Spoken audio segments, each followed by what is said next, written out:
नमस्कार दोस्तों, रवि गुप्ता क्लासेस के ऑनलाइन प्लेटफॉर्म में आप सभी का स्वागत है। आज प्रतिशत का पार्ट नंबर 3 देख रहे हैं। ये भी काफ़ी इम्पोर्टेंट है, तो पार्ट नंबर 3 में आगे चल के डिस्कस करते हैं। ये एक सूत्र होता है x इंटू वाई बटे 100 बराबर परिवर्तन या प्रभाव। इस सूत्र को कैसे यूज़ करते हैं और कहाँ यूज़ करते हैं वो मैं समझा रहा हूँ। कोई भी ऐसा प्रश्न जहाँ पर 2 बार प्रतिशत दिया हो, कोई भी ऐसा प्रश्न जहाँ पर 2 बार प्रतिशत हो, चाहे वो वृद्धि दिया हो, चाहे वो कमी दिया हो, चाहे वो लाभ दिया हो, चाहे वो हानि दिया हो, चाहे वो छूट दिया हो, ठीक।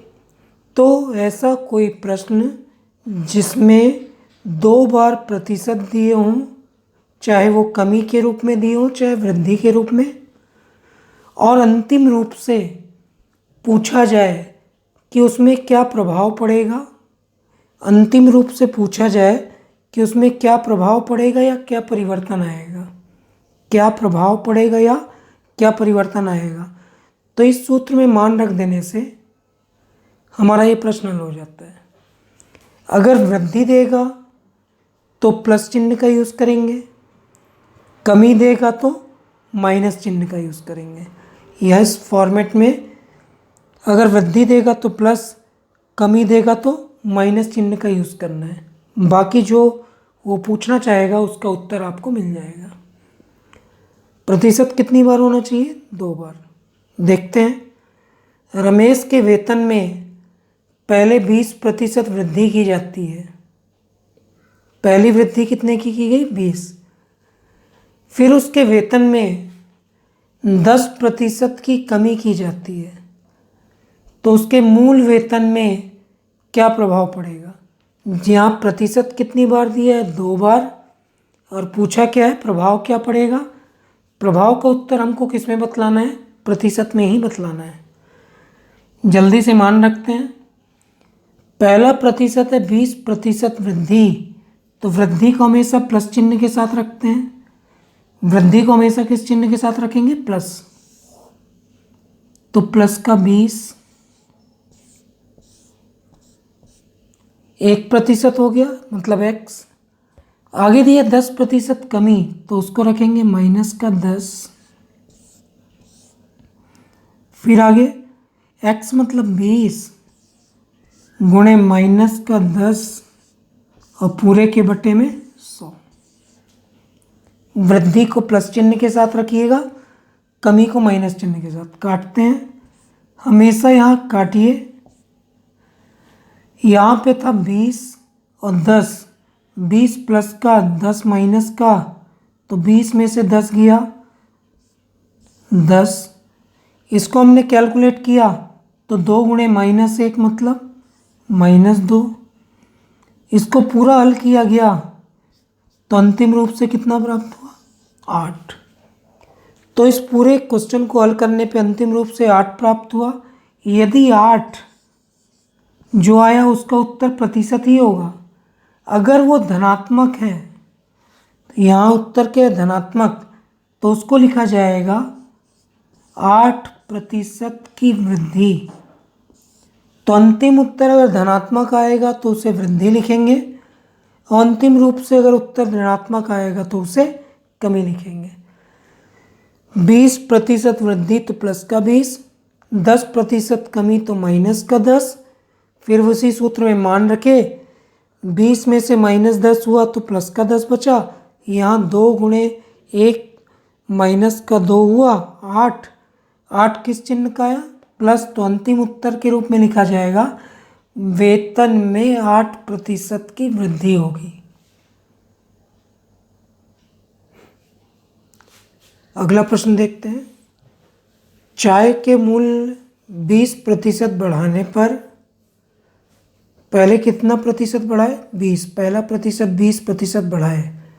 एक व्यक्ति अपनी चाय की खपत में 20% कम कर देता है, कीमत कितनी बढ़ी? 20%। व्यक्ति ने खपत कितना कम किया? 20%। तो व्यक्ति का कितना प्रतिशत खर्च चाय पर घटेगा?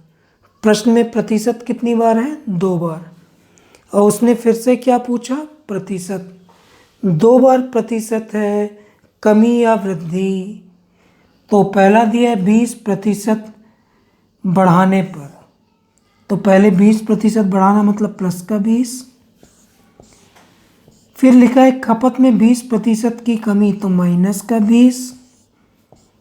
x का मान 20 प्लस का y का मान -20 और बटे 100।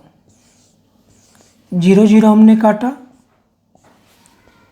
प्लस का 20 माइनस का 20 हुआ घट करके 0। और यहाँ पर 2 - 2 का गुणा किए तो माइनस का 4।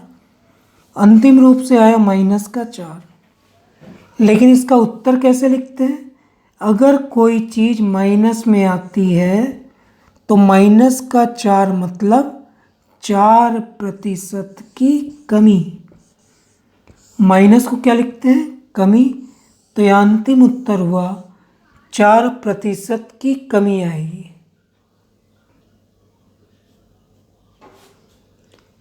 किसी वस्तु पर 10% और 10% क्रमवार मूल्य वृद्धि की गई है तो एकमात्र समतुल्य मूल्य वृद्धि कितनी होगी? प्रतिशत कितनी बार दिया है? 2 बार। और क्या दिया है? वृद्धि। तो आगे प्रतिशत 2 बार, कमी या वृद्धि, और पूछ क्या रहा है? प्रतिशत या परिवर्तन। तो सीधे मान रखते हैं। पहली वृद्धि 10, वृद्धि मतलब प्लस। दूसरी वृद्धि भी 10 मतलब प्लस। 10 गुणे 10 बटे 100। कैलकुलेट किए, काटे इसे। 10 और 10 जुड़ के कितना हुआ? 20। और 1 गुणे 1 कितना हुआ? 1। ये पूरी तरह से जुड़ के कितना प्राप्त हुआ? 21। अंतिम रूप से यहाँ उत्तर लिखेंगे, क्योंकि ये धनात्मक है। क्योंकि धनात्मक उत्तर प्राप्त हुआ तो उत्तर लिखा जाएगा 21% की वृद्धि। क्या लिखा जाएगा? 21% की वृद्धि। अगला प्रश्न देखते हैं। पेट्रोल की कीमत में 10% वृद्धि होती है। व्यक्ति अपने खपत में 20% कम कर लेता है तो उसके खर्च में क्या प्रभाव पड़ेगा? पहला प्रतिशत है 10% वृद्धि। दूसरा प्रतिशत है खपत में 20% कमी। मान रखते हैं। वृद्धि कितनी? 10, तो वृद्धि को प्लस चिन्ह के साथ। कमी कितनी? -20। फिर आगे 10 गुणे -20 और पूरे के बटे 100। 0 0 काटे। 10 में से -20 गया, 10 में से -20 तो हल करने में -10। 2 गुणे 1 माइनस चिन्ह का तो माइनस का 2। हल करने में प्राप्त हुआ -12। -12 को लिखा जाएगा 12% की कमी। क्योंकि अगर कोई चिन्ह माइनस में प्राप्त हो तो आंसर लिखा जाता है 12% कमी। तो खर्च में क्या प्रभाव पड़ेगा? तो उत्तर 12% की कमी आएगी।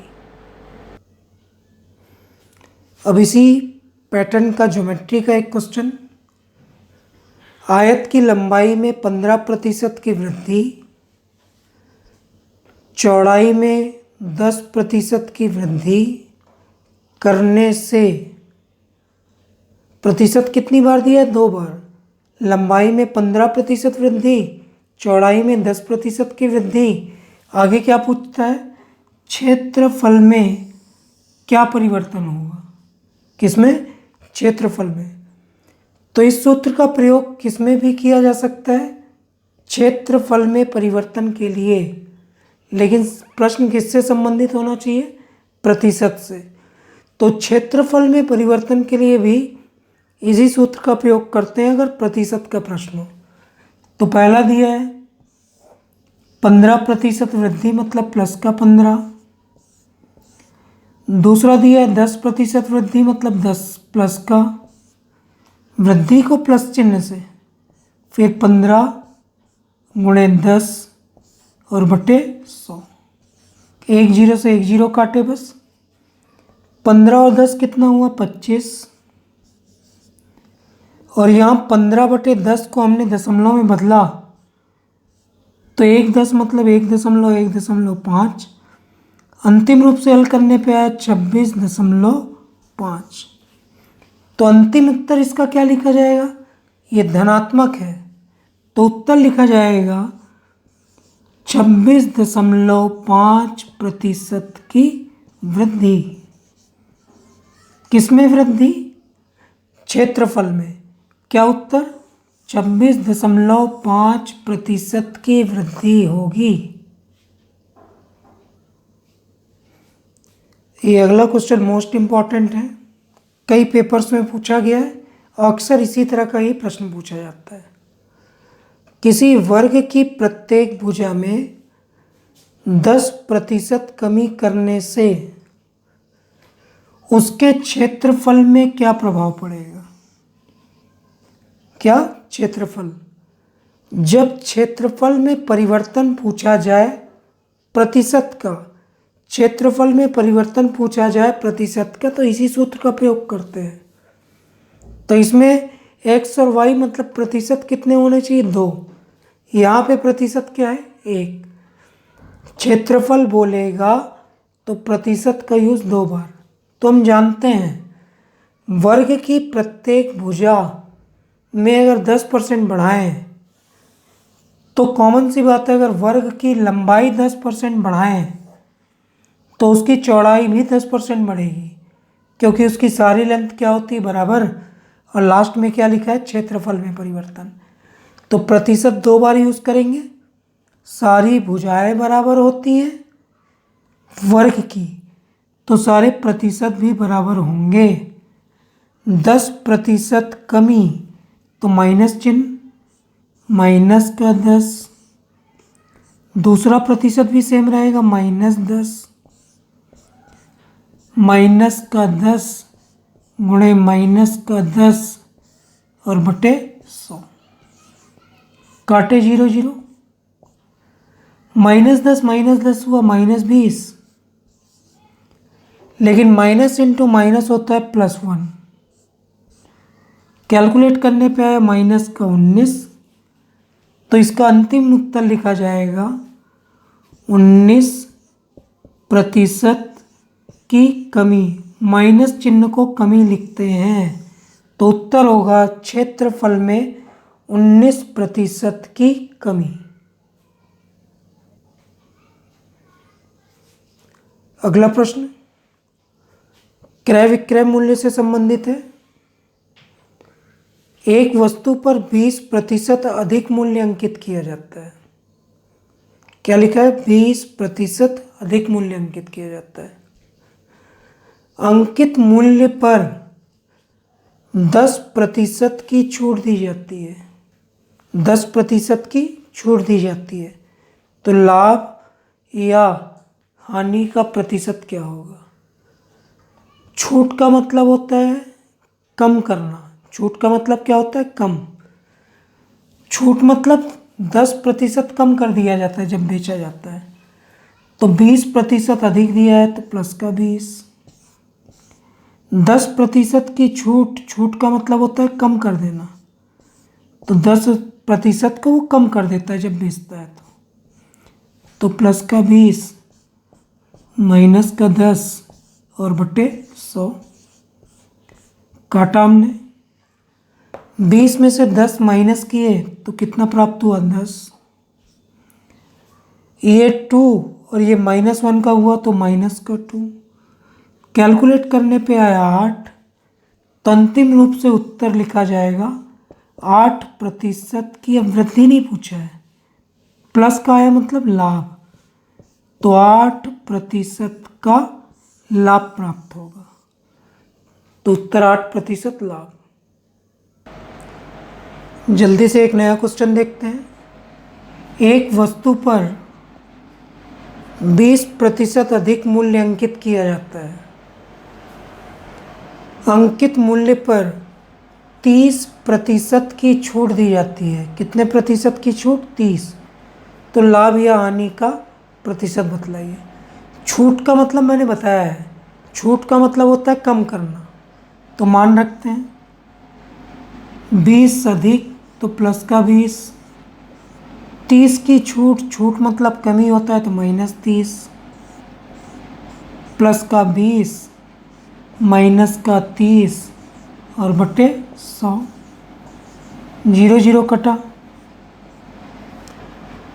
प्लस का 20 माइनस का 30 घटेगा तो चिन्ह आएगा माइनस का 10। यहाँ पे 3 गुणे 2 6 माइनस का, अंतिम रूप से है माइनस का 16। अगर कोई चीज़ लाभ हानि है तो लाभ मतलब ज़्यादा और हानि मतलब कम, तो 16% की हानि प्राप्त होगी। तो यहाँ उत्तर कहलाएगा पूरा बेच करके कितने की हानि? 16% की।